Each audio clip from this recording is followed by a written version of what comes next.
Hello, everybody. I am Daniel Caldera. Scott introduced me just a few minutes ago. I'm on the SCNCA Executive Board. Very passionate about that. Like I said, it's a volunteer position.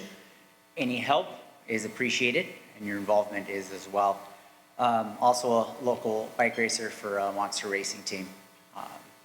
Dave, and my teammate there. Hanging. Be nice.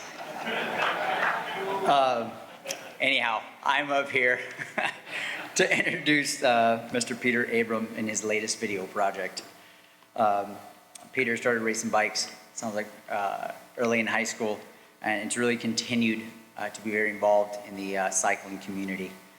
He now runs Abrham Studio, which is a purpose-driven brands company with a focus on creating marketing content.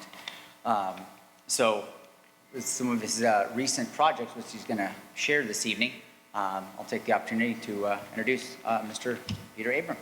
Hey, my name's Peter Abraham. I made that video. I started getting involved with St. Augustine's as soon as they started. I just was inspired by them. I helped arrange the Canyon sponsorship, and then I went ahead and told a year of stories about it. And along the way, I just learned so much.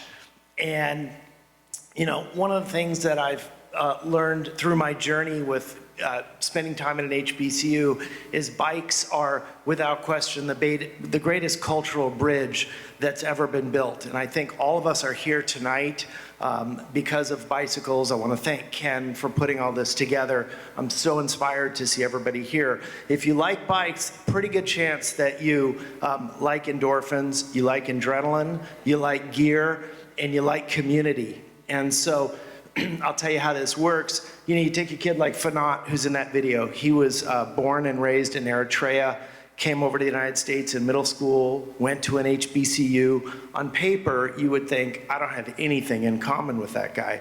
But what I learned is because of our shared love of bicycles, I have more in common with someone like Fanat than I do with a 50-year-old white guy who lives next door to me in LA and doesn't ride bikes. And it's been a great learning experience. And you know, it's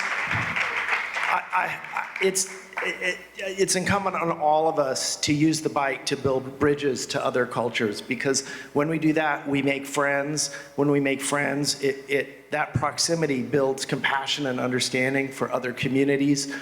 And it's really hard to dislike someone when you're friends with them. And you know, and in particular, I think bikes are, and I know all of us here can speak to how they bring transformation to our lives. And it's really important for us to bring young people into cycling and get them on bikes because they're incredible tools for economic empowerment. And I just want to share with you quickly two people that I connected with in the last year around these videos. One is Jan Searcy, who's sitting here. Jan, stand up. Jan's in the video. He's a dean at Cal State Northridge, 38,000 students, very diverse. He saw the first video. He called me out of the blue and he said, hey, I'm a dean. I'm inspired by these kids and I'm starting a cycling team because of that video. And I was like, you know what? That's the reason I made these videos. And Jan is in need of some coaching mentoring for his young team this year. So if anybody wants to share their wisdom and time and resources at all with Jan, I encourage you to find him.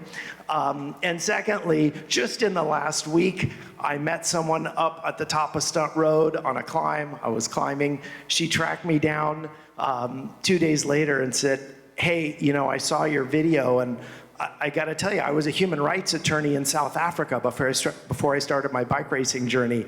And so that's Caitlin Conyers, who's here. You might have recognized her. She was a finalist at the Zwift Academy in Mallorca, and she'll be racing around the world with the Lux team this year, trying to qualify for the Paris Olympics from her home country of Bermuda.